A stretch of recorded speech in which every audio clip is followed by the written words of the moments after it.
निर्गम प्रकरण 11. प्रथम वत्साच्या मृत्यूची पीडा येणार अशी सूचना. नंतर परमेश्वर मोशेला म्हणाला, मी फारोवर व मिसर देशावर आणखी एक पीडा आणीन. त्यानंतर तो तुम्हाला येथून जाऊ देईल, आणि तो जाऊ देताना तुम्हाला येथून कायमचे घालवून देईल. तू लोकांना सांगून ठेव की प्रत्येक पुरुषाने आपल्या शेजाऱ्यापासून व प्रत्येक स्त्रीने आपल्या शेजारणीपासून सोन्या चांदीचे दागिने मागून घ्यावे. ह्या तऱ्हेने मिसरी लोकांची इस्रायल लोकांवर कृपादृष्टी होईल, असे परमेश्वराने केले. तशात मिसर देशात फारोचे सेवक आणि सामान्य लोक ह्यांच्या दृष्टीने मोशे हा पुरुष अति थोर होता. मग मोशे म्हणाला, परमेश्वर असे म्हणतो की आज मध्यरात्रीच्या सुमारास मी मिसर देशामधून फिरेन. तेव्हा मिसराच्या सिंहासनावर बसणाऱ्या फारोपासून तो जात्यावर बसणाऱ्या दासीपर्यंत सर्वांचे ज्येष्ठपुत्र व गुरांचेही प्रथम वत्स मरतील. पूर्वी कधी झाला नव्हता आणि पुढे कधी व्हावयाचा नाही असा मोठा हाहाकार मिसर देशभर उडेल. तथापि इस्रायल लोकांपैकी कोणावरही, फार तर काय त्यांच्या पशुवरही, कुत्रा देखील भुंकणार नाही. ह्यावरून मी परमेश्वर मिसरी लोकात व इस्रायल लोकात कसा भेद ठेवितो हे तुम्हास कळेल. तेव्हा हे तुझे सर्व सेवक माझ्यापाशी येऊन पाया पडून म्हणतील की आपल्या परिवारासह आपण निघून जावे. त्यानंतर मी निघून जाईन. मग मोशे रागाने संतप्त होऊन फारो पुढून निघून गेला. परमेश्वर मोशेला म्हणाला, मिसर देशात माझी पुष्कळ अद्भुते घडावी म्हणून फारो तुमचे ऐकावयाचा नाही.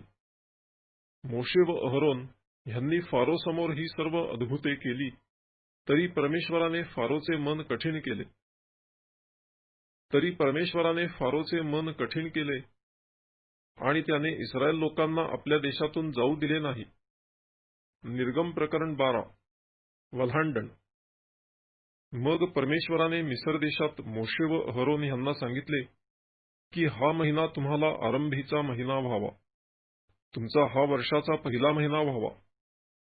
इस्रायलाच्या सर्व मंडळीला सांग की ह्या महिन्याच्या 10व्या दिवशी तुम्ही आपापल्या वाडवडिलांच्या घराण्यांप्रमाणे एका एका घराण्यामागे एक एक कोकरू घ्यावे, आणि एक कोकरू खपावयाचे नाही इतकी थोडकी माणसे कोणाच्या घराण्यात असली तर त्याने व त्याच्या घराजवळच्या शेजाऱ्याने आपल्या घराण्यातील संख्येप्रमाणे कोकरू घ्यावे. प्रत्येकाच्या आहाराच्या मानाने एक कोकरू किती माणसास पुरेल ह्याचा हिशोब करावा. कोकरू घ्यावयाचे ते निर्दोष असून 1 वर्षाचा नर असावा. हा नर मेंढरातला किंवा शेरडातला तुम्हाला वाटेल तो घ्यावा. ह्या महिन्याच्या 14व्या दिवसापर्यंत तो राखून ठेवावा, आणि संध्याकाळी इस्रायल मंडळीतील लोकांनी तो वधावा. ज्या घरात त्याचे मांस खावयाचे असेल त्या घराच्या दोन्ही दारबाह्यांना व चौकटीच्या कपाळपट्टीला त्याचे काही रक्त लावावे, आणि त्यांनी त्याच रात्री त्याचे मांस विस्तवावर भाजून बेखमीर भाकरी व कडू भाजीबरोबर खावे. मांस कच्चे खाऊ नये आणि पाण्यात शिजवून खाऊ नये, तर ते विस्तवावर भाजून खावे. त्याची मुंडी, पाय व आंतडी ही सुद्धा खावीत. त्यातले सकाळपर्यंत काही उरू देऊ नये, आणि उरलेच तर ते आगीत टाकून जाळावे. ते तुम्ही ह्या रीतीने खावे, तुमच्या कमरा कसून, पायात जोडे घालून आणि हातात काठी घेऊन ते घाईघाईने खावे. हा परमेश्वराचा वल्हांडण सण होय. कारण ह्या रात्री मिसर देशात फिरून त्यातील मनुष्य व पशु ह्या सर्वांचे प्रथम जन्मलेले मी मारून टाकीन आणि मिसर देशातील सर्व देवांचे शासन करीन. मी परमेश्वर आहे. आणि ज्या घरात तुम्ही असाल त्या घरात ते रक्त तुमच्याकरिता खून असे होईल. रक्त पाहीन तेव्हा मी तुम्हाला ओलांडून जाईन. मिसर देशाच्या लोकांना मी मारीन तेव्हा तुमच्यावर अनर्थ येणार नाही, तुमचा नाश व्हावयाचा नाही. हा दिवस तुम्हाला स्मारकादाखल होईल. ह्या दिवशी तुम्ही परमेश्वरासाठी मेळा भरवून सण पाळावा. पिढ्यानपिढ्या अगदी कायमचा विधी समजून हा सण तुम्ही पाळावा. 7 दिवस तुम्ही बेखमीर भाकरी खावी. पहिल्याच दिवशी तुमच्या घरातील सर्व खमीर काढून टाकावे. पहिल्या दिवसापासून 7व्या दिवसापर्यंत जो कोणी खमीराची भाकरी खाईल त्याचा इस्रायलातून उच्छेद करावा. पहिल्या दिवशी तुमचा पवित्र मेळा भरवावा, तसाच 7व्या दिवशीही पवित्र मेळा भरवावा. ह्या दोन्ही दिवशी काही काम करू नये, मात्र प्रत्येक व्यक्तीच्या खाण्यापिण्यासंबंधाने जे काही करावयाचे असेल ते करावे. ह्या प्रकारे तुम्ही बेखमीर भाकरीचा सण पाळावा, कारण ह्याच दिवशी मी तुमच्या सेना मिसर देशातून बाहेर आणल्या. यास्तव हा दिवस पिढ्यानपिढ्या कायमचा विधी म्हणून पाळावा. पहिल्या महिन्याच्या 14व्या संध्याकाळपासून तो त्या महिन्याच्या 21व्या दिवसाच्या संध्याकाळपर्यंत तुम्ही बेखमीर भाकरी खाव्या. 7 दिवस पर्यंत तुमच्या घरात खमीर मुळीच नसावे, कारण जो कोणी एखादी खमीराची वस्तू खाईल तो परदेशी असो की स्वदेशी असो, त्याचा इस्रायलाच्या मंडळीतून उच्छेद करावा. तुम्ही कसलाही खमीराचा पदार्थ खाऊ नये. तुमच्या सगळ्या घरात बेखमीर भाकरी खाव्या. मग मोशेने इस्रायलाच्या सर्व वडिलांना बोलावून म्हटले, तुम्ही आपापल्या घराण्याप्रमाणे एक एक कोकरू निवडून घ्यावे आणि वल्हांडणाचा यज्ञपशु वधावा. नंतर एजोप झाडाची एक जुडी घेऊन ती पात्रातील रक्तात बुचकळावी आणि तिने त्यातले रक्त दरवाजाच्या कपाळपट्टीला व दोन्ही बाह्यांना लावावे. आणि सकाळपर्यंत कोणीही घराच्या दाराबाहेर जाऊ नये, कारण परमेश्वर मिसर्यांचा वध करण्यासाठी देशातून फिरणार आहे. ज्या ज्या घराच्या कपाळपट्टीवर व दोन्ही बाह्यांवर रक्त लाविलेले परमेश्वर पाहिल, ते दार तो ओलांडून जाईल आणि वध करणाऱ्याला तुमचा वध करण्यासाठी तुमच्या घरात शिरू देणार नाही. हा विधी तुम्हाला व तुमच्या मुलांना निरंतरचा हुकूम आहे असे समजून तो पाळावा. जो वचनदत्त देश परमेश्वर तुम्हाला देईल त्यात तुम्ही जाल, तेव्हा हा सेवेचा प्रकार तुम्ही पाळावा. तुमची मुले बाळे तुम्हाला विचारितील की ह्या सेवेचा अर्थ काय, तेव्हा तुम्ही सांगा की हा परमेश्वराच्या वल्हांडणाचा यज्ञ आहे. त्याने मिसरी लोकांना मारिले व आमच्या घरांचा बचाव केला. त्या समयी तो मिसरातील इस्रायलांची घरे ओलांडून गेला. हे ऐकून लोकांनी मस्तके लववून दंडवत घातले. इस्रायल लोकांनी जाऊन तसे केले. परमेश्वराने मोशे व अहरोन यांना आज्ञा दिली त्याप्रमाणे त्यांनी केले. शेवटली पीडा, प्रथम वत्साचा मृत्यू. मध्यरात्री असे झाले की मिसर देशातील सिंहासनावर बसणाऱ्या फारोच्या ज्येष्ठ मुलापासून तुरुंगात पडलेल्या कैद्याच्या ज्येष्ठ मुलापर्यंत सर्व आणि गुराढोरांपैकी सर्व प्रथम वत्स परमेश्वराने मारून टाकिले. रात्रीच्या समयी फारो, त्याचे सर्व सेवक आणि सगळे मिसरी लोक जागे झाले आणि मिसर देशात मोठा हाहाकार उडाला, कारण ज्यात कोणी मेला नव्हता असे एकही घर राहिले नव्हते. तेव्हा फारोने रातोरात मोशे व अहरोन यांना बोलावून सांगितले, तुम्ही व सगळे इस्रायल लोक माझ्या लोकातून निघून जा. तुम्ही म्हणता त्याप्रमाणे जाऊन परमेश्वराची सेवा करा. तुम्ही म्हणता त्याप्रमाणे आपली शेरडे मेंढरे व गुरेढोरे घेऊन चालते व्हा आणि मलाही आशीर्वाद द्या. इस्रायल लोकांनी देशातून धांदलीने निघून जावे म्हणून मिसरी लोकांनी त्यांच्या मागे तगादा लाविला. ते म्हणाले, आम्ही सगळे मेलोच आहो. इस्रायल लोकांनी मळिलेली कणिक खमीर न घालता तशीच काथवटीसहित कपड्यात बांधून खांद्यावर घेतली. मोशेच्या सांगण्याप्रमाणे इस्रायल लोकांनी केले. त्यांनी मिसरी लोकांपासून सोन्या चांदीचे दागिने व वस्त्रे प्रावरणे मागून घेतली. मिसरी लोकांची कृपादृष्टी इस्रायल लोकांवर होईल असे परमेश्वराने केले, म्हणून त्यांनी जे जे मागितले ते त्यांनी त्यांना दिले. अशा प्रकारे त्यांनी मिसरी लोकांना लुटिले. इस्रायल लोक मिसर देश सोडतात. मग इस्रायल लोक रामसेस येथून कूच करून सुक्कोथ येथे गेले. जे पुरुष पायी गेले ते मुले बाळे खेरीज करून सुमारे 6 लाख होते. त्यांच्याबरोबर एक मोठा मिश्र समुदाय पण गेला. तशीच शेरडे मेंढरे, गुरेढोरे वगैरे पुष्कळ जनावरे गेली. त्यांनी आपल्याबरोबर मिसर देशातून मळिलेली कणिक आणली होती, तिच्या बेखमीर भाकऱ्या भाजिल्या. तिच्यात काही खमीर नव्हते. मिसर देशातून त्यांना जबरीने बाहेर काढिले होते, म्हणून त्यांना थांबावयाला अवकाश मिळाला नाही. त्यास खाण्यासाठी काही तयार करून घेता आले नाही. इस्रायल लोकांना मिसर देशात राहून 430 वर्षे लोटली होती. 430 वर्षे संपली त्याच दिवशी परमेश्वराच्या सर्व सेना मिस्र देशातून निघाल्या. परमेश्वराने त्यांना मिस्र देशातून बाहेर आणले. ह्याकरिता परमेश्वराप्रित्यर्थ ही जागरणाची रात्र आहे. इस्रायल लोकांसाठी पिढ्यानपिढ्या परमेश्वराप्रित्यर्थ ही जागरणाची रात्र आहे, म्हणून अवश्य पाळावी. वल्हांडण सणाच्या विधीचे नियम. परमेश्वर मोशे व अहरोन यांना म्हणाला, वल्हांडण सणाचा विधी असा: अन्य राष्ट्रातील कोणी त्यातले काही खाऊ नये. तथापि पैसे देऊन विकत घेतलेला प्रत्येक दास सुंता झाल्यावर त्यातले खाऊ शकेल. उपरी अथवा मोलकरी ह्यापैकी कोणी ते खाऊ नये. हे भोजन एकाच घरात झाले पाहिजे. त्या मांसातील काही एक घराच्या बाहेर नेऊ नये आणि यज्ञ पशूचे एकही हाड तोडू नये. इस्रायलाच्या साऱ्या मंडळीने हा विधी पाळावा. तुम्हाबरोबर राहणारा कोणी परदेशीय परमेश्वरासाठी वल्हांडण सण पाळू इच्छिल तर त्याच्या घरच्या सर्व पुरुषांची सुंता व्हावी. मग त्याला जवळ येऊ देऊन सण पाळू द्यावा आणि देशी मनुष्याप्रमाणे त्याला गणावे. पण कोणी बेसुनत पुरुषाने त्यातले काही खाऊ नये. स्वदेशीय व तुमच्यामध्ये राहणारा उपरी ह्या दोघांना एकच नियम असावा. ह्या प्रकारे सर्व इस्रायल लोकांनी केले.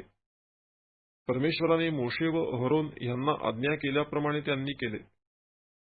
त्याच दिवशी परमेश्वराने इस्रायल लोकांना टोळी टोळीने मिस्र देशातून बाहेर आणले. निर्गम प्रकरण 13. प्रथम जन्मलेल्यास पवित्र म्हणून वेगळे ठेवणे. मग परमेश्वराने मोशेला सांगितले की इस्रायल लोकांमध्ये मनुष्य व पशु ह्या दोहोंचे जे प्रथम जन्मलेले म्हणजे उदरातून बाहेर आलेले ह्यांना माझ्यासाठी पवित्र म्हणून वेगळे ठेव. ते माझे आहेत. बेखमीर भाकरीचा सण. मोशे लोकांना म्हणाला, ह्या दिवसाची आठवण ठेवा. ह्याच दिवशी तुम्ही मिस्रातून दास्यगृहातून बाहेर निघाला. परमेश्वराने आपल्या बलवान हाताने तुम्हाला ह्या ठिकाणाहून बाहेर आणले, म्हणून ह्या दिवशी खमीराची भाकरी खावयाची नाही. तुम्ही अबीब महिन्याच्या ह्या दिवशी निघाला आहात. कनानी, हित्ती, अमोरी, हिव्वी आणि यबुसी यांच्या देशात, म्हणजे जेथे दुधामधाचे प्रवाह चालले आहेत, असा जो देश तुला देण्यास परमेश्वराने तुझ्या पूर्वजांशी शपथ वाहिली त्या देशात तुला आणल्यावर ह्या महिन्यात तू हा सण पाळावा. 7 दिवस बेखमीर भाकऱ्या खाव्या आणि 7व्या दिवशी परमेश्वरासाठी सण पाळावा. ह्या 7 दिवसात बेखमीर भाकर खावी. खमीराची भाकर तुझ्याजवळ दिसता कामा नये. तुझ्या देशभर खमीर दिसूही नये. पुढील काळी तू आपल्या मुलाला कळवावे की मी मिस्र देशातून निघालो तेव्हा परमेश्वराने माझ्यासाठी जे काही केले त्यामुळे मी हा सण पाळीत आहे. हे तुझ्या हातावर चिन्ह व तुझ्या डोळ्यांच्या दरम्यान स्मारक असे असावे. परमेश्वराचा नियम तुझ्या तोंडी असावा, कारण परमेश्वराने भुजबलाने तुला मिस्र देशातून बाहेर आणले, म्हणून तू वर्षानुवर्ष नेमलेल्या वेळेवर हा विधी पाळावा. प्रथम जन्मलेले अपत्य. परमेश्वराने तुझ्याशी व तुझ्या पूर्वजांशी शपथ वाहिल्याप्रमाणे तो तुला कनान्यांच्या देशात नेऊन तो देश तुझ्या हाती देईल. तेव्हा उदरातून निघालेला प्रथम पुरुष आणि जनावराच्या पोटचा प्रथम वत्स ह्यांना परमेश्वरासाठी वेगळे करावे. हे सर्व नर परमेश्वराचे आहेत. गाढवाच्या प्रथम वत्साला एक कोकरू देऊन सोडवून घ्यावे. त्याला तसे सोडविले नाही तर त्याची मान मोडावी. तुझ्या मुलातील ज्येष्ठ मुलाला मोबदला देऊन सोडवून घ्यावे. पुढील काळी तुझा मुलगा तुला विचारील की हे काय आहे, तेव्हा त्याला सांग, मिस्र देशातून दास्यगृहातून परमेश्वराने आम्हाला आपल्या भुजबलाने बाहेर आणले आणि फारो आम्हाला जाऊ देईना, तेव्हा परमेश्वराने मिस्र देशातील मनुष्ये व पशु ह्यांचे सर्व प्रथम नर मारून टाकिले. म्हणून उदरातून निघालेल्या सर्व प्रथम नरांचा मी परमेश्वराला बली अर्पितो, पण माझ्या मुलातील ज्येष्ठ मुलाला मोबदला देऊन सोडवून घेतो. हे तुझ्या हातावर चिन्ह व तुझ्या डोळ्यांच्या दरम्यान कपाळपट्टी असे असावे, कारण परमेश्वराने आपल्या बलवान हाताने आम्हाला मिस्र देशातून बाहेर आणले. मेघस्तंभ आणि अग्निस्तंभ. फारोने लोकांस जाऊ दिले तेव्हा पलिष्टी लोकांच्या देशांची वाट जवळची असूनही देवाने त्यांना त्या वाटेने जाऊ दिले नाही. कारण लढाई दिसताच लोक माघार घेऊन मिस्राकडे परत जातील असे देवाला वाटले. म्हणून वळसा घेऊन त्याने त्यांना रानाच्या वाटेने तांबड्या समुद्राकडे नेले. इस्रायल लोक मिस्र देशातून लढाईला सज्ज होऊन बाहेर निघाले. मोशेने आपल्याबरोबर योसेफाच्या अस्थी घेतल्या, कारण योसेफाने इस्रायल लोकांकडून शपथ वाहवून त्यांना सांगितले होते की देव खात्रीने तुम्हाला भेट देईल, तेव्हा तुम्ही आपल्याबरोबर माझ्या अस्थी घेऊन जा. मग ते सुक्कोथ येथून रवाना झाले आणि रानाच्या हद्दीवर एथामात त्यांनी तळ दिला. त्यांनी रात्रंदिवस चालावे म्हणून परमेश्वर दिवसा त्यांना मार्ग दाखवण्यासाठी मेघस्तंभातून आणि रात्री त्यांना उजेड देण्यासाठी अग्निस्तंभातून त्यांच्या पुढे चालत असे. दिवसा मेघस्तंभ व रात्री अग्निस्तंभ लोकांपुढून कधी दूर होत नसत. निर्गम प्रकरण 14. तांबडा समुद्र ओलांडणे. परमेश्वराने मोशेला म्हटले, इस्रायल लोकांना असे सांग की तुम्ही मागे फिरून मिग्दोल आणि समुद्र ह्यांच्यामध्ये असलेल्या पी हहिरोथापुढे बालसफोनासमोर तळ द्यावा.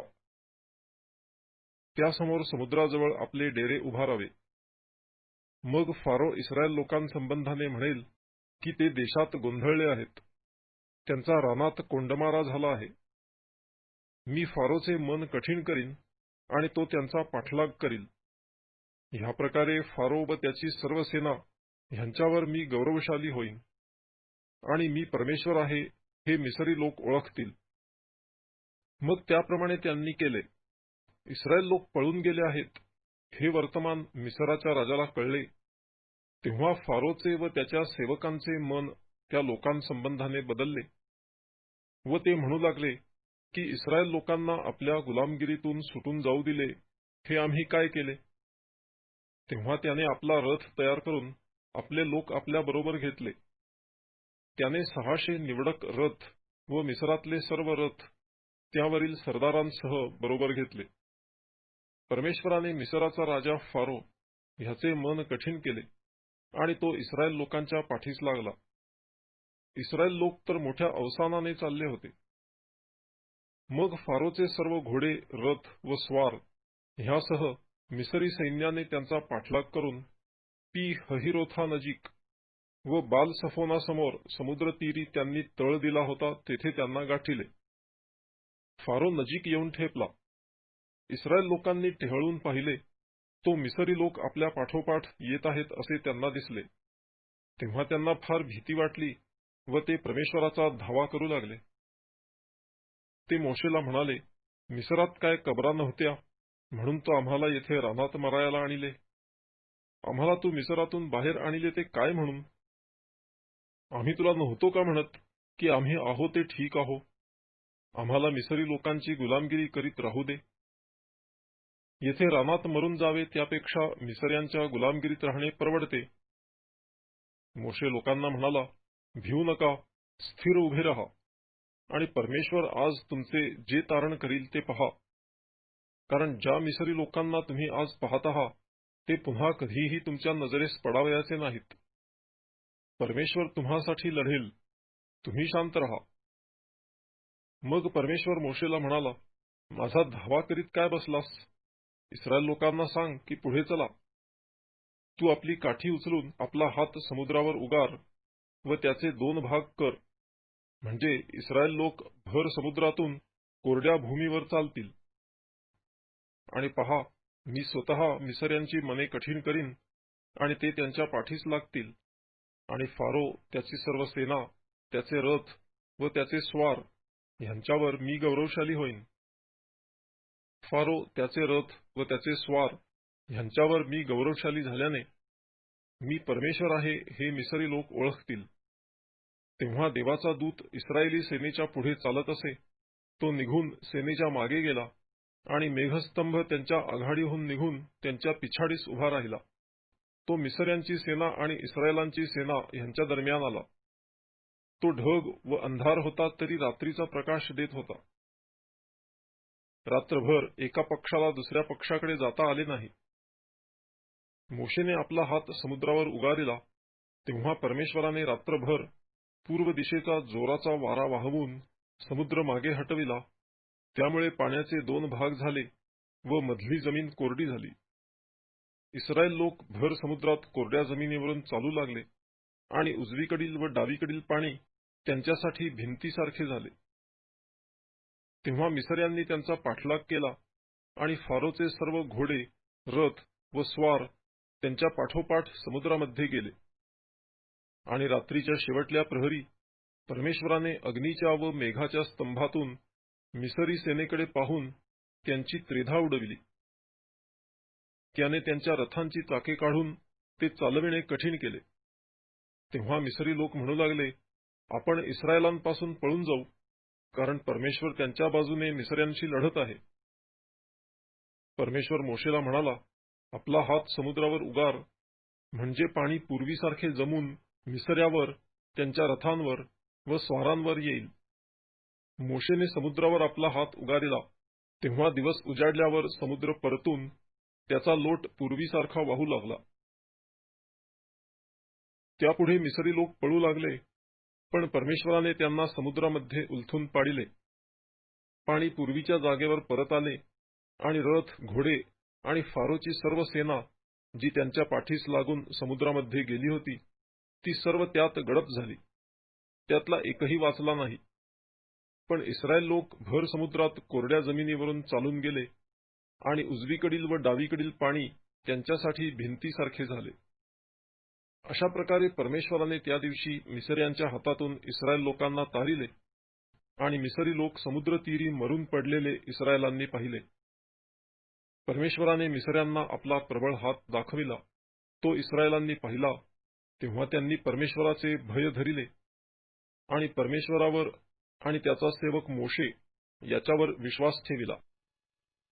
निर्गम प्रकरण 15. मोशेचे गीत. तेव्हा मोशे आणि इस्रायल लोक ह्यांनी परमेश्वराला हे गीत गायले. ते म्हणाले, मी परमेश्वराला गीत गाईन, कारण तो विजयी होऊन उन्नत झाला आहे. घोडा व स्वार त्याने समुद्रात टाकून दिले आहेत. परमेश्वर माझे बल, माझा स्तोत्र विषय आहे. तो माझा उद्धारक झाला आहे. हाच माझा देव, स्तवनाने मी ह्याला सुशोभित करीन. हाच माझ्या पित्याचा देव, मी ह्याचा महिमा गाईन. परमेश्वर रणवीर आहे, याव्हे हे त्याचे नाव. फारोचे रथ व त्याची सेना ही त्याने समुद्रात टाकून दिली आहेत. त्याचे निवडक सरदार तांबड्या समुद्रात बुडाले आहेत. गहिऱ्या जलांनी त्यांना गडप केले आहे. ते दगडाप्रमाणे समुद्राच्या तळाशी गेले आहेत. हे परमेश्वरा, तुझा उजवा हात बळाने प्रतापी झाला आहे. हे परमेश्वरा, तुझा उजवा हात शत्रूला चिरडून टाकितो. आपणाविरुद्ध बंड करणाऱ्यांना तू आपल्या महाप्रतापाने उलथून टाकितोस. तू आपला संताप भडकवितोस. तो त्यांना भुसाप्रमाणे भस्म करीतो. तुझ्या नागपुड्यांच्या फुंकराने जलाच्या राशी बनल्या. जलप्रवाह राशीप्रमाणे उभे राहिले. गहिरे जल सागराच्या उदरी थिजून गेले. शत्रू म्हणाला, मी पाठलाग करीन, मी गाठीन, मी लूट वाटून घेईन. त्यामुळे माझा जीव तृप्त होईल. मी तलवार उपसून आपल्या हाताने त्यांचा नाश करीन. तू आपल्या फुंकराचा वायू सोडिला, तेव्हा समुद्राने त्यांना गडप केले. ते शिशाप्रमाणे महाजलाशयात बुडून गेले. हे परमेश्वरा, देवांमध्ये तुझ्यासारखा कोण आहे? पावित्र्यामुळे वैभवी, स्तवनीय कृत्यांनी भयानक अद्भुते करणारा असा जो तू, त्या तुझ्यासारखा कोण आहे? तू आपला उजवा हात उगारिला आणि पृथ्वीने त्यांना गिळून टाकिले. तू आपल्या उद्धरलेल्या लोकांना स्वकरुणेने नेले आहे. आपल्या बलाने तू त्यांना आपल्या पवित्र निवासाकडे घेऊन गेला आहेस. हे ऐकून राष्ट्रे कंपायमान झाली आहेत. पलेशेथवासी भयभीत झाले आहेत. तेव्हा अदोमाचे अधिपती हैराण झाले. मोवाबाचे नायक थरथरा कापत आहेत. सर्व कनानवासी गलित झाले आहेत. भीती व दहशत त्यांना घेरितात. तुझ्या बाहुपराक्रमाने ते दगडाप्रमाणे निश्चल झाले आहेत. हे परमेश्वरा, तुझे लोक पार जाईपर्यंत, तू खरेदी केलेली प्रजा पार निघून जाईपर्यंत असे होईल. तू त्यांना आपल्या वतनाच्या डोंगरावर आणून लाविशील. हेच, हे परमेश्वरा, तू आपल्यासाठी केलेले निवासस्थान आहे. हेच, हे प्रभू, तुझ्या हातांनी स्थापिलेले पवित्र स्थान आहे. परमेश्वर युगानुयुग राज्य करील. फारोचे घोडे, रथ व स्वार समुद्रात गेले आणि परमेश्वराने समुद्राचे पाणी त्यांच्यावरून वाहविले. पण इस्रायल लोक भर समुद्रामध्ये कोरड्या जमिनीवरून चालत गेले. म्हणून त्यांनी वरील गीत गायले. मग अहरोनाची बहीण मिरियाम संदेष्ट्री हिने हाती डफ घेतला आणि सर्व स्त्रिया डफ घेऊन तिच्या मागून नाचत चालल्या आणि मिरियामेने त्यांच्या गाण्याला ध्रुपद धरिले. परमेश्वराला गीत गा, कारण तो विजयी होऊन उन्नत झाला आहे. घोडा व स्वार त्याने समुद्रात टाकून दिले आहेत. मारा येथील कडू पाणी. नंतर मोशेने इस्रायल लोकांना तांबड्या समुद्रापासून पुढे नेले आणि ते शूर नावाच्या रानात जाऊन पोहोचले. त्या रानातून 3 दिवस कूच करीत असता त्यांना पाणी कोठे मिळेना. मग मारा नावाच्या एका ठिकाणी ते आले. तिथले पाणी फार कडू असल्यामुळे त्यांना ते पिववेना, म्हणून त्या जागेचे नाव मारा असे पडले. तेव्हा आम्ही काय प्यावे असे म्हणून त्यांनी मोशेजवळ कुरकुर केली. त्याने परमेश्वराचा धावा केला. तेव्हा त्याने त्याला एक झाड दाखविले. ते त्याने पाण्यात टाकिल्यावर पाणी गोड झाले. तेथे परमेश्वराने त्यांच्यासाठी विधी व नियम लावून दिला. त्यांना कसोटीस लाविले आणि म्हटले, तू आपला देव परमेश्वर ह्याचे वचन मनापासून ऐकशील आणि त्याच्या दृष्टीने जे नीट ते करशील, त्याच्या आज्ञांकडे कान देशील आणि त्याचे सर्व विधी पाळशील, तर मिसरी लोकांवर जे रोग मी पाठविले त्यापैकी एकही तुझ्यावर पाठविणार नाही, कारण मी तुला रोगमुक्त करणारा परमेश्वर आहे. मग ते एलीम येथे आले. त्या ठिकाणी पाण्याचे 12 झरे आणि खजुरीची 70 झाडे होती. तेथे पाण्याजवळ त्यांनी तळ दिला. निर्गम प्रकरण 16. देव मन्ना देतो. मग एलीम येथून कूच करून इस्रायल लोकांचा सर्व समुदाय मिसर देशातून निघाल्यावर दुसऱ्या महिन्याच्या 15व्या दिवशी एलीम आणि सिनाय ह्यांच्यामधल्या सीन रानात येऊन पोहोचला. त्या रानात इस्रायल लोकांच्या सर्व मंडळीने मोशे व अहरोन ह्यांच्या संबंधाने कुरकुर केली. इस्रायल लोक त्यांना म्हणू लागले की आम्ही मिसर देशात मांसाच्या भांड्याभोवती बसून भरपूर जेवित होतो, तेव्हा आम्हाला परमेश्वराच्या हातून मरण आले असते तर पुरवले असते. पण ह्या सर्व समुदायाला उपासाने मारावे म्हणून तुम्ही आम्हाला ह्या रानात आणले आहे. तेव्हा परमेश्वराने मोशेला म्हटले, पहा, मी आकाशातून तुम्हासाठी अन्नवृष्टी करीन आणि लोकांनी बाहेर जाऊन एकेका दिवसाला पुरेल इतके जमा करावे. ह्यावरून ते माझ्या नियमाप्रमाणे चालतात किंवा नाही ह्याविषयी मी त्यांची परीक्षा पाहीन. 6व्या दिवशी जे काही ते जमा करून शिजवितील ते इतर दिवशी जमा करतील त्याच्या दुप्पट असावे. मोशे आणि अहरोन सर्व इस्रायल लोकांना म्हणाले, परमेश्वरानेच तुम्हाला मिसर देशातून आणले हे तुम्हाला संध्याकाळी कळून येईल आणि सकाळी तुम्ही परमेश्वराचे तेज पाहाल, कारण परमेश्वराविरुद्ध तुम्ही कुरकुर करीत आहात ती त्याने ऐकली आहे. आम्ही असे कोण की तुम्ही आम्हाविरुद्ध कुरकुर करावी. मोशे म्हणाला, परमेश्वर तुम्हाला संध्याकाळी मांस खायला देईल व सकाळी पोटभर भाकरी देईल तेव्हा असे होईल, कारण तुम्ही परमेश्वराविरुद्ध जी कुरकुर करीत आहात ती त्याने ऐकली आहे. आम्ही कोण? तुमचे कुरकुरणे आम्हाविरुद्ध नव्हे तर परमेश्वराविरुद्ध आहे. मोशे अहरोनाला म्हणाला, इस्रायल लोकांच्या सर्व मंडळीला सांग की तुम्ही परमेश्वरासमोर या, कारण त्याने तुमची कुरकुर ऐकली आहे. अहरोन इस्रायलाच्या सर्व मंडळीशी बोलत असता त्यांनी रानाकडे नजर फिरविली. तो ढगात परमेश्वराचे तेज त्यांना दिसले. परमेश्वर मोशेला म्हणाला, इस्रायल लोकांची कुरकुर मी ऐकली आहे. त्यांना सांग की संध्याकाळी तुम्ही मांस खाल आणि सकाळी पोटभर भाकरी खाल, म्हणजे मी तुमचा देव परमेश्वर आहे हे तुम्ही जाणाल. संध्याकाळी असे झाले की लावे येऊन सर्व छावणीभर पसरले आणि सकाळी छावणीच्या सभोवती दव पडले.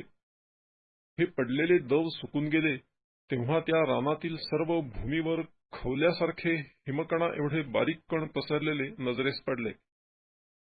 इस्रायल लोक ते पाहून एकमेकास म्हणाले, हे काय? कारण ते काय होते ते त्यांना माहीत नव्हते.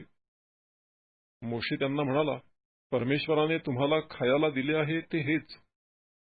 परमेश्वराने आज्ञा केली आहे ती ही की प्रत्येकाने आपापल्या आहाराप्रमाणे हे गोळा करावे. ज्याच्या त्याच्या डेऱ्यात जितकी माणसे असतील तितक्यांसाठी, म्हणजे आपापल्या माणसांच्या संख्येप्रमाणे प्रत्येकी एक एक ओमर जमा करावे. इस्रायल लोकांनी तसे केले. कोणी कमी कोणी जास्त गोळा केले.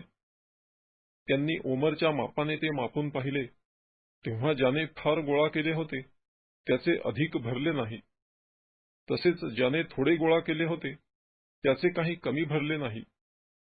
प्रत्येकाने आपापल्या आहाराच्या मानाने ते गोळा केले होते. मोशेने त्यांना सांगितले की कोणीही ह्यापैकी काही एक सकाळपर्यंत ठेवू नये. तथापि त्यांच्यापैकी कित्येकांनी मोशेचे न ऐकता त्यातले काही सकाळपर्यंत ठेविले, तेव्हा त्यात किडे पडून त्याची घाण येऊ लागली. त्यावरून मोशे त्यांच्यावर रागावला. ह्या प्रकारे ते नित्य सकाळी आपापल्या आहाराप्रमाणे ते गोळा करीत, आणि उन्हाचा ताप वाढला म्हणजे ते वितळून जाई. 6व्या दिवशी त्यांनी दुप्पट, म्हणजे प्रत्येक माणशी 2 ओमर गोळा केले. तेव्हा त्या मंडळीच्या सर्व सरदारांनी मोशेकडे येऊन त्याला हे कळविले. तो त्यांना म्हणाला, परमेश्वराचे सांगणे असे आहे की उद्या 20व्याचा दिवस, परमेश्वराचा पवित्र शब्बात आहे. तुम्हाला भाजावयाचे ते भाजा आणि शिजवावयाचे ते शिजवा, आणि जे काही उरेल ते आपल्यासाठी सकाळपर्यंत ठेवा. मोशेने त्यांना सांगितल्याप्रमाणे त्यांनी ते सकाळपर्यंत ठेविले, पण त्याची घाण सुटली नाही किंवा त्यात किडे पडले नाहीत. मग मोशे म्हणाला, ते आज खा, कारण आज परमेश्वराचा शब्बात आहे. आज रानात ते तुम्हाला मिळावयाचे नाही. 6 दिवस तुम्ही ते गोळा करावे.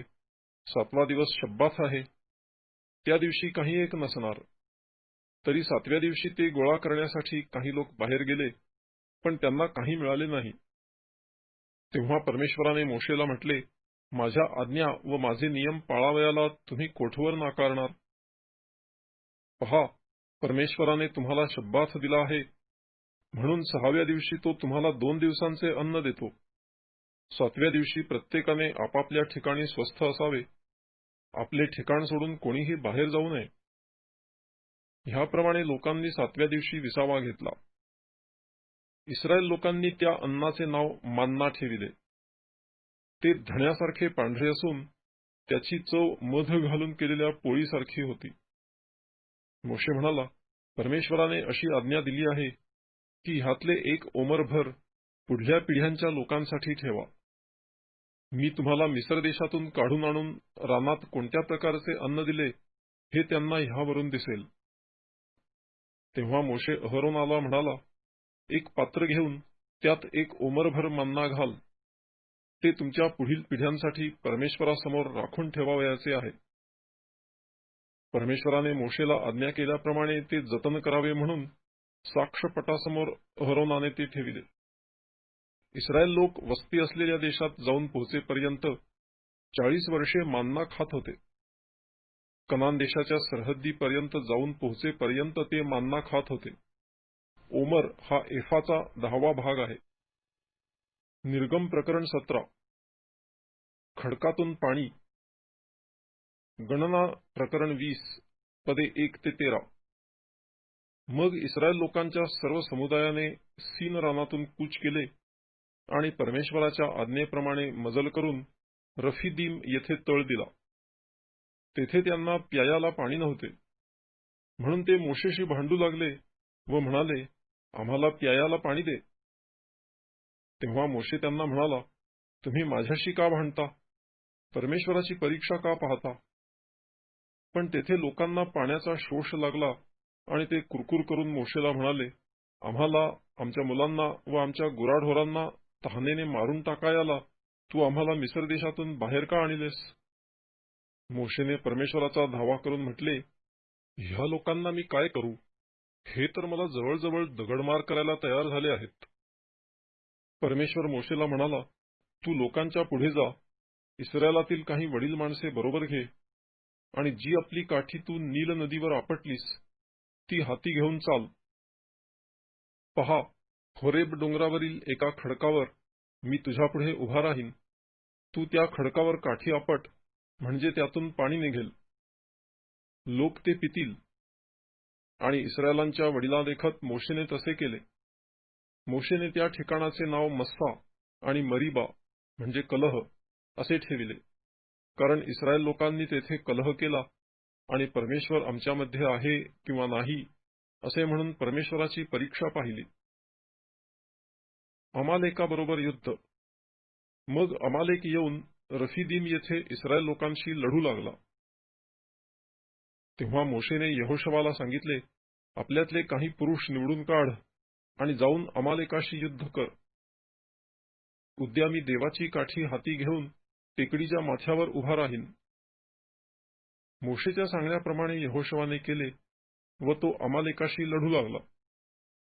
मोशे, अहरोन आणि हूर हे टेकडीच्या माथ्यावर चढून गेले.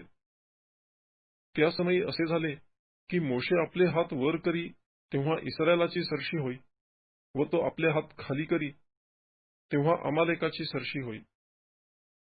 मोशेचे हात भरून आले तेव्हा त्यांनी एक धोंडा घेऊन मोशेच्या खाली ठेविला व तो त्यावर बसला, आणि अहरोन व हूर यांनी दोन्ही बाजूंनी त्याचे हात वर उचलून धरले, म्हणून सूर्य मावळेपर्यंत त्याचे हात स्थिर राहिले. मग यहोशवाने आपल्या तरवारीच्या धारेने अमालेकाचा व त्याच्या लोकांचा पाडाव केला. आणि परमेश्वराने मोशेला म्हटले की ह्याची आठवण राहावी म्हणून ही घटना एका पुस्तकात लिहून ठेव आणि यहोशवाच्या कानी घाल, कारण मी अमालेकाची आठवण पृथ्वीवरून अजिबात पुसून टाकीन. तेथे मोशेने एक वेदी बांधून तिचे नाव याव्हे निस्सी म्हणजे परमेश्वर माझा झेंडा असे ठेविले. आणि तो म्हणाला, परमेश्वराच्या सिंहासनावर हात उचलिल्यामुळे परमेश्वराचे अमालेकाशी पिढ्यानपिढ्या युद्ध होईल. निर्गम प्रकरण 18. इथ्रो मोशेला भेटण्यास येतो. देवाने मोशे व आपली प्रजा इस्रायल यांच्यासाठी काय काय केले, परमेश्वराने इस्रायलास मिस्र देशातून कसे बाहेर आणले, हे मोशेचा सासरा मिद्यानाचा याजक इथ्रो ह्याने ऐकले. मोशेने आपली बायको सिप्पोरा हिला पूर्वी माहेरी पाठविले होते. मोशेचा सासरा इथ्रो तिला आणि तिच्या 2 मुलांना घेऊन आला. त्यापैकी एकाचे नाव गेर्शोम होते, कारण मोशे म्हणाला होता, मी परक्या देशात प्रवासी आहे. आणि दुसऱ्याचे नाव एलिएजर होते, कारण तो म्हणाला होता, माझ्या पित्याच्या देवाने माझे सहाय्य करून मला फारोच्या तरवारीपासून वाचविले आहे. रानात देवाच्या पर्वतापाशी मोशेने तळ दिला होता. तेथे त्याचा सासरा इथ्रो त्याच्या बायकोला व मुलांना घेऊन त्याच्याकडे आला. आणि त्याने मोशेला सांगून पाठविले की मी तुझा सासरा इथ्रो तुझी बायको व तिचे 2 मुलगे घेऊन तुझ्याकडे आलो आहे. तेव्हा मोशे आपल्या सासऱ्यास सामोरा गेला आणि त्याने त्याला नमन करून त्याचे चुंबन घेतले. एकमेकांचे क्षेमकुशल विचारल्यावर ते डेऱ्यात गेले. परमेश्वराने इस्रायलांसाठी फारोचे व मिसरी लोकांचे काय केले, वाटेने आपणाला काय काय त्रास भोगावा लागला, आणि परमेश्वराने आपली सोडवणूक कशी केली, ही सर्व हकीकत मोशेने आपल्या सासऱ्याला कळविली. परमेश्वराने इस्रायलांना मिसरी लोकांच्या हातातून सोडवून त्यांचे जे कल्याण केले, त्या सर्वांबद्दल इथ्रोला आनंद वाटला. इथ्रो म्हणाला, ज्या परमेश्वराने तुम्हाला मिसऱ्यांच्या हातातून व फारोच्या हातातून सोडविले, ज्याने ह्या लोकांना मिसऱ्यांच्या तावडीतून मुक्त केले, तो धन्य होय. आता मला कळून आले की सर्व देवांहून परमेश्वर श्रेष्ठ आहे. ज्या बाबतीत मिसऱ्यांनी इस्रायलाशी ताठ्याने वर्तन केले, त्या बाबतीतही तो श्रेष्ठ ठरला. मग मोशेचा सासरा इथ्रो ह्याने देवाला होमबली अर्पिले व यज्ञ केले. आणि अहरोन इस्रायलाच्या सर्व वडिलांसह मोशेचा सासरा इथ्रो ह्याच्याबरोबर देवासमोर भोजन करावयाला आला. न्याय इन्साफ करण्यास नायकांची नेमणूक. अनुवाद प्रकरण 1 पदे 9 ते 18. दुसऱ्या दिवशी मोशे लोकांचा न्यायनिवाडा करावयाला बसला, आणि सकाळपासून संध्याकाळपर्यंत लोक मोशेभोवती उभे होते. मोशे लोकांसाठी काय काय करीत आहे हे त्याच्या सासऱ्याने पाहिले तेव्हा तो म्हणाला, तू लोकांसाठी हे काय करीत आहेस? तू एकटाच बसतोस आणि सकाळपासून संध्याकाळपर्यंत सर्व लोक तुझ्या भोवती उभे राहतात ते का? मोशे आपल्या सासऱ्याला म्हणाला, लोक देवाला विचारावयाला माझ्याकडे येतात. त्यांचे काही प्रकरण असले म्हणजे ते माझ्याजवळ येतात, तेव्हा मी त्यांचा आपसात निवाडा करीतो आणि देवाचे विधी व नियम त्यांना समजावून सांगतो. मोशेचा सासरा त्याला म्हणाला, तू करीत आहेस ते काही ठीक नाही. तू व तुझ्याबरोबरचे लोक अशाने अगदी झिजून जाल. हे काम तुला फार भारी आहे. तुला एकट्याला हे करवणार नाही. तर आता माझे ऐक. मी तुला सल्ला देतो आणि देव तुझ्याबरोबर असो. ह्या लोकांचा देवापाशी तू मध्यस्थ हो आणि ह्यांची प्रकरणे देवापाशी ने. विधी व नियम त्यांना शिकीव आणि त्यांनी कोणत्या मार्गाने चालावे व कोणते काम करावे हे त्यांना दाखवीत जा. तसेच तू ह्या सर्व लोकातून कर्तबगार, देवाचे भय धरणारे, विश्वासू, लाचलुचपतीचा द्वेष करणारे असे पुरुष निवडून घे आणि लोकांवर अधिकार चालवण्यासाठी त्यांना 1000-1000, 100-100, 50-50, 10-10 जणांवर नायक म्हणून नेमून ठेव. त्यांनी प्रत्येक वेळी लोकांचा न्यायनिवाडा करावा. त्यांनी सर्व मोठी प्रकरणे तुझ्याकडे आणावी आणि लहान सहान प्रकरणांचा त्यांनीच निकाल करावा. अशाने तुझे काम हलके होईल व ते तुझ्या भाराचे वाटेकरी होतील. तू असे करशील व देव तुला तसा हुकूम करील तर तुझा टिकाव लागेल आणि हे सर्व लोक आपल्या ठिकाणी सुखाने जातील. मोशेने आपल्या सासऱ्याचे ऐकून त्याच्या सांगण्याप्रमाणे सर्व काही केले. त्याने इस्रायलातून कर्तबगार पुरुष निवडून त्यांना लोकांवर प्रमुख नेमिले, म्हणजेच त्यांना 1000-1000, 100-100, 50-50, 10-10 जणांवर नायक नेमून ठेविले. ते प्रत्येक वेळी लोकांचा न्यायनिवाडा करीत. कठीण प्रकरणे मोशेकडे आणीत, पण लहान सहान प्रकरणांचा निकाल ते स्वतः करीत. मग मोशेने आपल्या सासऱ्याला निरोप दिला आणि तो आपल्या देशी निघून गेला. निर्गम प्रकरण 19. सिनाय पर्वताजवळ इस्रायल लोक येतात. इस्रायल लोकांना मिस्र देशातून निघून 3 महिने झाले, त्याच दिवशी ते सिनायच्या रानात येऊन पोचले. रफिदीम येथून कूच करीत ते सिनायच्या रानात आले व त्या रानात त्यांनी डेरे दिले. तेथे पर्वतासमोर इस्रायल लोकांनी तळ दिला. तेव्हा मोशे देवाकडे वर गेला आणि परमेश्वराने त्याला पर्वतातून हाक मारून सांगितले की याकोबाच्या घराण्याला हे सांग, इस्रायल लोकांना हे विदित कर, मी मिस्र्यांचे काय केले ते व तुम्हाला गरुडांच्या पंखांवर बसवून मी आपणाकडे कसे आणले हे तुम्ही पाहिले आहे. म्हणून आता तुम्ही खरोखर माझी वाणी ऐकाल आणि माझा करार पाळाल तर सर्व लोकांपेक्षा माझा खास निधी व्हाल, कारण सर्व पृथ्वी माझी आहे. पण तुम्ही मला याजकराज्य, पवित्र राष्ट्र व्हाल, हेच शब्द तू इस्रायल लोकांना सांग. मग मोशेने येऊन लोकांच्या वडिलांना बोलाविले आणि परमेश्वराने त्याला आज्ञा पिलेले हे सर्व शब्द त्यांच्या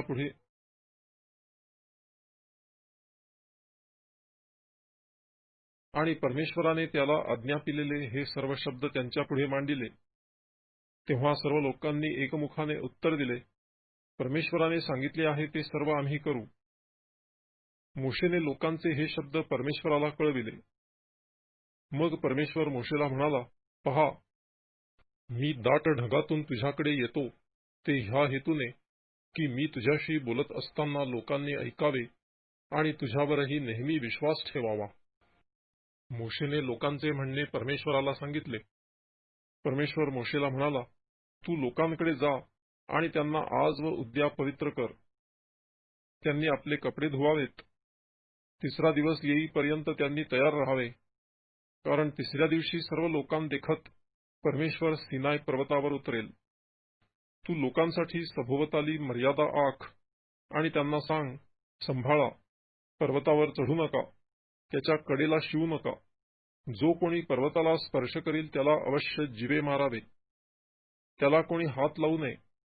लावला तर त्याला दगडमार करावा किंवा बाणांनी विंधावे. मग तो जनावर असो किंवा माणूस असो, त्याला जिवंत ठेवू नये. शिंगाचा दीर्घ नाद होईल तेव्हा लोकांनी पर्वतावर चढावे. मग मोशे पर्वतावरून उतरून लोकांकडे आला. त्याने लोकांना पवित्र केले आणि त्यांनी आपले कपडे धुतले. त्याने लोकांना सांगितले की 3रा दिवस येईपर्यंत तयार असा, स्त्री स्पर्श करू नका. 3रा दिवस उजाडताच गडगडाट झाला व विजा चमकू लागल्या. पर्वतावर दाट ढग जमले व शिंगाचा फार मोठ्याने नाद होऊ लागला. तेव्हा छावणीतले सर्व लोक थरथरा कापू लागले. मोशेने लोकांना देवाला भेटण्यासाठी छावणीतून बाहेर आणले आणि ते पर्वताच्या पायथ्याशी उभे राहिले. सर्व सिनाय पर्वतावर धूर पसरला, कारण परमेश्वर अग्नीतून त्याच्यावर उतरला. भट्टीच्या धुरासारखा त्याचा धूर वर चढला व सर्व पर्वत थरथरू लागला. शिंगाचा आवाज अधिकच वाढू लागला. तेव्हा मोशे बोलू लागला आणि देव त्याला आपल्या वाणीने उत्तर देत गेला. परमेश्वराने सिनाय पर्वताच्या शिखरावर उतरून मोशेला पर्वताच्या शिखरावर बोलाविले. तेव्हा तो वर गेला.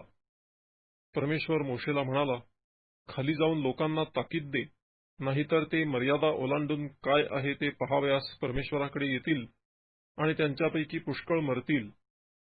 तसेच परमेश्वराकडे येणाऱ्या याजकांनीही आपणास पवित्र करावे, नाहीतर परमेश्वर त्यास ताडण करील. मोशे परमेश्वराला म्हणाला, लोक सिनाय पर्वतावर चढू शकत नाहीत, कारण तूच आम्हाला ताकीद दिली व मला सांगितले की पर्वताभोवती मर्यादा घाल व तो पवित्र कर. तेव्हा परमेश्वर त्याला म्हणाला, तू उतरून खाली जा, नंतर तू व तुझ्याबरोबर अहरोनाने वर यावे. याजकांनी व लोकांनी मर्यादा उल्लंघून परमेश्वराकडे येता कामा नये, नाहीतर तो त्यास ताडण करील. मग मोशेने खाली लोकांकडे जाऊन त्यांना हे सांगितले. निर्गम प्रकरण 20. 10 आज्ञा. अनुवाद प्रकरण 5 पदे 1 ते 21. आणि देव हे सर्व शब्द बोलला. ज्याने तुला मिस्र देशातून दास्यगृहातून आणले, तो मी परमेश्वर तुझा देव आहे. माझ्याखेरीज तुला वेगळे देव नसावेत. आपल्यासाठी कोरीव मूर्ती करू नको. वर आकाशातील, खाली पृथ्वीवरील व पृथ्वीखालच्या जलातील कशाचीही प्रतिमा करू नको. त्यांच्या पाया पडू नको किंवा त्यांची सेवा करू नको, कारण मी तुझा देव परमेश्वर ईर्ष्यावान देव आहे, जे माझा द्वेष करीतात त्यांच्या मुलांना 3ऱ्या-4थ्या पिढीपर्यंत वडिलांच्या अन्यायाबद्दल शासन करीतो, आणि जे माझ्यावर प्रेम करीतात व माझ्या आज्ञा पाळितात अशांच्या हजारो पिढ्यांवर मी दया करीतो. तुझा देव परमेश्वर ह्याचे नाव व्यर्थ घेऊ नको, कारण जो परमेश्वराचे नाव व्यर्थ घेईल त्याची तो गय करणार नाही. शब्बाथ दिवसाची आठवण ठेवून तो पवित्रपणे पाळ. 6 दिवस श्रम करून आपले सर्व कामकाज कर, पण 7वा दिवस तुझा देव परमेश्वर ह्याचा शब्बाथ आहे, म्हणून त्या दिवशी कोणतेही कामकाज करू नको. तू, तुझा मुलगा, तुझी मुलगी, तुझा दास, तुझी दासी, तुझी गुरेढोरे व तुझ्या वेशीच्या आत असलेला उपरी ह्यांनीही करू नये. कारण 6 दिवसात परमेश्वराने आकाश, पृथ्वी, समुद्र व त्यातील सर्व काही निर्माण केले आणि 7व्या दिवशी विसावा घेतला. म्हणून परमेश्वराने शब्बाथ दिवस आशीर्वाद देऊन पवित्र केला. आपल्या बापाचा व आपल्या आईचा मान राख, म्हणजे जो देश तुझा देव परमेश्वर तुला देत आहे त्यात तू चिरकाळ राहशील. खून करू नको, व्यभिचार करू नको, चोरी करू नको, आपल्या शेजाऱ्याविरुद्ध खोटी साक्ष देऊ नको, आपल्या शेजाऱ्याच्या घराचा लोभ धरू नको, आपल्या शेजाऱ्याच्या स्त्रीची अभिलाषा धरू नको, आपल्या शेजाऱ्याचा दास, दासी, बैल, गाढव अथवा त्याची कोणतीही वस्तू ह्यांचा लोभ धरू नको. लोकांना भीती वाटते. अनुवाद प्रकरण 5 पदे 22 ते 33. मेघगर्जना होत आहे, विजा चमकत आहेत, करण्याचा नाद होत आहे आणि पर्वतातून धूर चढत आहे, असे सर्व लोकांच्या दृष्टीस पडले आणि हे पाहून त्यांचा थरकाप झाला व ते दूर उभे राहिले आणि मोशेला म्हणाले, आमच्याशी तूच बोल, म्हणजे आम्ही ऐकू. देव आमच्याशी न बोलो, तो बोलला तर आम्ही मरू. तेव्हा मोशे लोकांना म्हणाला, भिवू नका, कारण तुमची परीक्षा पाहावी आणि त्याचे भय तुमच्या मनात राहून तुम्ही पाप करू नये ह्यासाठी देव आला आहे. लोक दूर उभे राहिले, पण देव निबिड अंधकारात होता तिकडे मोशे गेला. विधीसंबंधी नियम. तेव्हा परमेश्वर मोशेला म्हणाला, तू इस्रायल लोकांना असे सांग, मी तुमच्याशी आकाशातून भाषण केले ते तुम्ही प्रत्यक्ष पाहिले आहे. तुम्ही माझ्या बरोबरीला दुसरे देव करू नका. आपल्यासाठी सोन्या रुपयाचे देव करू नका. माझ्यासाठी एक मातीची वेदी कर आणि तिच्यावर आपली शेरडे मेंढरे व गुरेढोरे ह्यांची होमार्पणे व शांत्यर्पणे कर. जेथे जेथे माझे नामस्मरण व्हावे असे मी करीन, तेथे तेथे मी तुझ्याकडे येऊन तुला आशीर्वाद देईन. तू माझ्यासाठी दगडांची वेदी बांधशील, तर ती घडलेल्या चिऱ्यांची नसावी, कारण तू आपले हत्यार दगडाला लाविल्यास तो तुझ्याकडून अपवित्र होईल. तुझी नग्नता माझ्या वेदीवर दिसून येऊ नये, म्हणून तू तिच्यावर पायऱ्यांनी चढता कामा नये.